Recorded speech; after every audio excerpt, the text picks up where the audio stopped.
For a city of 200,000 to have homicides in the single digits is almost unheard of. I mean, you can point to cities half our size, so have twice as many.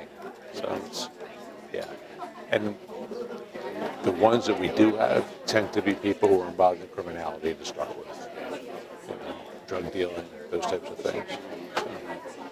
So, yeah, the negative is what carries the day when it comes to news. And Steve knows that. Yeah, and sometimes value as opposed to rate. Yeah, no doubt. So, good seeing you. Thanks. All right. Click your switch on there. Let's see.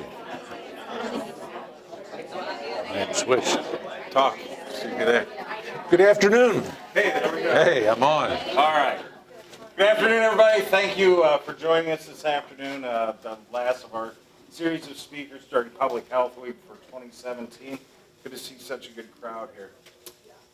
A couple of weeks ago, I was riding home in my car, and I heard an interview with this gentleman, and he was speaking about uncertainty in the immigrant community and how that was affecting Grand Rapids Police Department's ability to do its job. That there was fear, is that an accurate word, in the community? And that people were reluctant to come forward with information about crimes, maybe even crimes they've been victims of. Right. And so I thought, I'm hearing a lot of these same things from our people who are going out in the streets and dealing in this community. And I thought maybe it'd be a good idea to have a discussion amongst ourselves with Grand Rapids Chief of Police David Rahinsky. Thanks for joining us today. Really appreciate it. I appreciate it. You can tell Steve worked in media. I'm all hooked up. I feel like Tony Robbins or something. So I'm hoping that this will be interactive, that you'll feel free to jump in, ask questions, because I think it's much more beneficial if we do it that way, as opposed to me just standing up here and having a monologue. So Adam and I were just talking, and first of all, I want to thank you for what you do. I mean, I think we're really two hands in the same glove. You talk about safe and healthy communities. So when you look at the community of Grand Rapids and Kent County, obviously the role you play is important to us and important to the community. So as Steve said, one of the most pressing issues that we're facing at the moment in law enforcement, and I'm sure you're feeling the same repercussions, is people who are uncertain regarding their immigration status, who have social service needs, and who are really, in a lot of situations, fearful of reaching out to get the service. We had a meeting just the other night, was it 2 nights ago? We had a meeting at The Edge, which is a church on Granville. We unveiled our bias-based traffic stop results the other day. So you may have seen it, got some coverage in the news. So we had a meeting at The Edge, and I anticipated it to be very well attended because our traffic stop study came out with some disparities, particularly as it affects African-American motorists, but also Hispanic motorists. So when we got to The Edge, if I minus city staff, myself, and media, there was about 4 people there. And I turned to the city manager on the stage, and I said, this is a result of the current uncertainty in the immigrant community. We had just come from a meeting at Link at Madison Inn Hall with about 150 people there. I remember when I interviewed for this job almost 3 years ago, and we had a community interaction session at Cesar Chavez School. It was packed. It was standing room only. It may help to put that on mute. So I think it's evident to me what we're seeing. We're seeing people in the immigrant community who are either undocumented or have someone in their household who is undocumented, because it doesn't even have to necessarily be the individual. I just did an interview earlier today with a gentleman from La Voz, which is one of the Hispanic newspapers, and he shared with me a story about an individual who was a victim of domestic violence, but who was afraid to report the domestic violence for fear of her husband being deported. It breaks your heart. I mean, if you know of someone who's being victimized, but the current status in terms of immigration issues is making them reluctant to come forward to get help, that's troubling. 2 days ago, we had our Kent County Chiefs meeting, and one of the people who attends regularly is from the Homeland Security. And Homeland Security is broken down into 2 sides of the house. So he's not on the ICE side, but he works closely with the ICE side. And he shared with me there's as much uncertainty in Homeland Security as there is at the local level because the changes are coming so rapidly. You may have seen, we lost our U.S. attorney. He stepped down. Pat Miles stepped down right after the election. And to date, of all the U.S. attorneys who have stepped down post-election, none have been replaced yet. So I think that just goes to show that this administration, and I certainly don't want to delve too political, but there's so much uncertainty in terms of what policy will be, how it will be implemented, and who'll be implementing it. So from a local standpoint, what are we telling people? We're telling them that we're not immigration. The problem with that is if you're not native to this country, trying to differentiate between someone who works for ICE and someone who works for the Grand Rapids Police Department or for the health department, for that matter, is very difficult. And when Steve and I were talking upstairs, put yourself in the position of a traveler to another country. If it's not your native tongue and you're vacationing in Honduras and someone identifies themselves as a government official, how certain are you as to what their role is and what they're there to do? Are they there to help you? Are they there to arrest you? Are they there to question you? The same issues arise in the Hispanic community.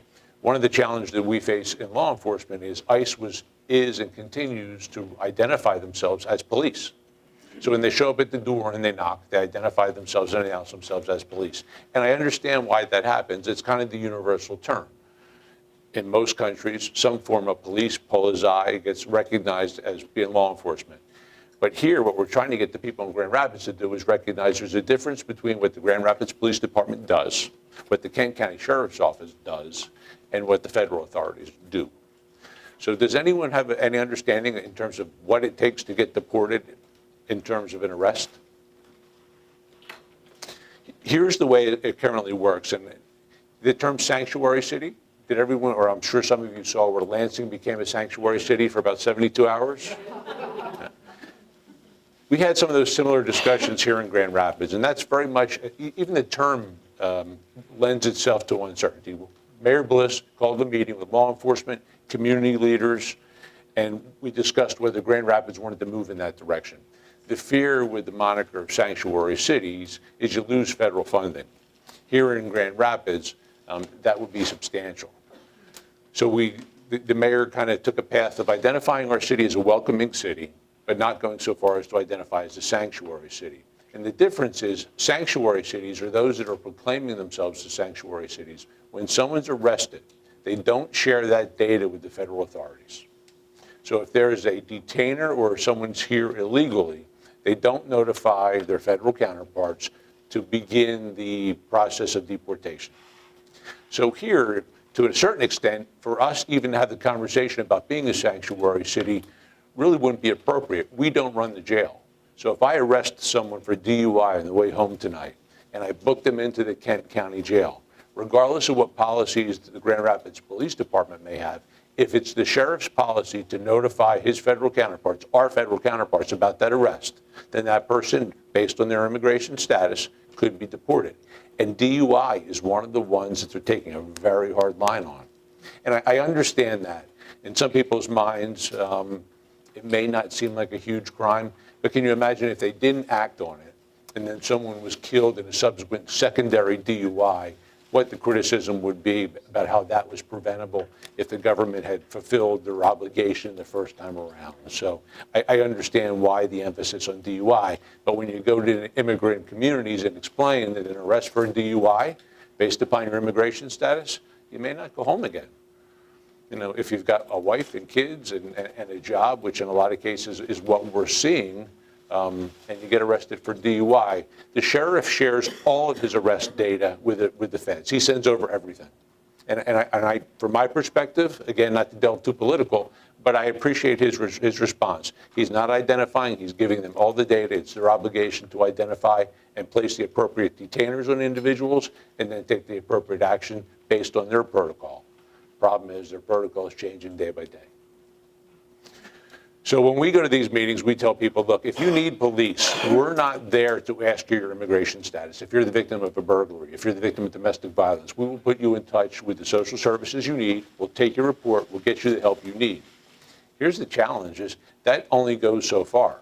Because if ultimately there's a warrant for your arrest because you didn't pay child support, or a warrant for your arrest because you failed to maintain insurance on your vehicle, and you end up getting physically arrested, based upon what else is in your history, there may be a detainer placed on you for deportation. I've heard stories. There was an individual who reported that she did call us for domestic violence, She wanted us to intercede. Ultimately, we ended up effecting an arrest because, as the laws are, it's really not a discretionary arrest. If we can prove that the violence took place, it's a mandatory arrest. What she didn't anticipate is that her husband would be deported. He had an outstanding warrant from another state that she was unaware of, and she hasn't seen him since. Certainly was not her intentions when she called us to help intervene in a domestic issue that she would not see him again. Let me ask you, what are you seeing, what are you hearing on the streets? Are you facing the same challenges? Are you hearing the same questions? And what responses are you giving the people? Adam, is this something that you're seeing or hearing? Well, I think we hear it and we see it in a variety of programs. And just so you know the room a little bit, we have nurses, social workers, dietitians, we've got animal control officers, we have sanitarians, environmental inspectors, among others, that epidemiologists that work with the community in a variety of different ways. And I think we often think of black, white, Hispanic. It's much more complex than that, as you all know. We see refugees from around the world, and they come to this department for case management, for some screening as they're located in the community. Working with those communities, having a good relationship with those communities, and I think we use 47 different languages of translation just in one quarter. So it's very complex. We need a lot of participation with those communities in order to integrate these newcomers into the community in a really productive way. I think we're feeling that that's getting more complex now because of what you said. They don't always know the difference between government officials. So who is responsible in the Department of Health in terms of public outreach? Who is the voice for the department? Is it Steve that goes out and shares the information in these meetings in terms of what they need to be mindful of and what they don't need to be concerned of? I think everyone is the voice of the department because everyone here is a customer service provider. Steve is our communications manager, director, but largely everyone here. And so we have really put a priority on making sure that everyone here has a commitment to cultural competency and building cultural humility. Understanding what we do know and what we don't know, and having that humility that we don't know it all. And so we have to respect where they're at and serve them where they're at. Well, here's one of the things we're working on. We're working on it very cautiously because I think it has inherent dangers. We're trying to put a policy together, something on paper that we can share internally and externally. Now, the problem with that is after my interview that Steve alluded to, it was just a relatively brief interview with NPR where I answered some of these same issues in terms of the immigrant population. I was besieged, surprisingly to me, by how many emails I got from people wanting to know why we weren't taking a harder stance in terms of enforcing immigration policy. This seems to be like the third rail right now of politics. Other than some of the racial dynamics that are out there in the political arena, this is, I think, from our perspective, and I'm assuming from yours as well, about as touchy as it can get in terms of people's emotional response. So we're trying to put a policy on paper, and there are some agencies that already have. Unfortunately, the agencies that have are cities that are really extending themselves in terms of sanctuary cities. In California, there's no shortage of counties and cities that have written policies that they can distribute to the people in their county regarding what they're entitled to and what they don't need to be fearful of. My fear, and I don't know if it's a concern here, but I assume that it is as well, is getting out too far ahead of the issue. I certainly don't want to be in front of our commissioners. They set policy, but in terms of what our role is, that's our obligation in terms of what our operational role is. So we're looking to create a pamphlet, and I don't know if that's something that would be beneficial for you, but that we can distribute to immigrant populations. We're looking at a couple of different languages. We've already spoken to our liaisons in the Hispanic community. We've already spoken to our liaisons? Help me out here. Liaisons in the Asian community as well, is getting that translated into different languages.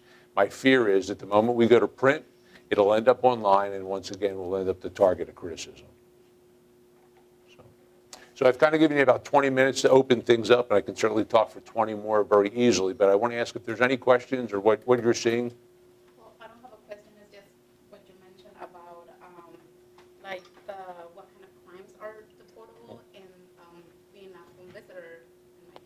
see. Just seeing the families getting prepared to, what if, I do get pulled over and then, I end up in detention center. Just the fear that they're getting, having to do, getting everything in order because the children are American citizens. They have to be, if they're from Mexico, they have to make sure that they register them Right. with the Mexican consulate and just getting all of that in order and just. We had a meeting with Roberto Torres of the West Michigan Hispanic Association. Roberto shared with us, and you may have heard some of this as well, there are people in the Mexican community, Hispanic community, who are coming up with plans, and they're encouraging them to. Deportation plans. If I don't come home today, this is what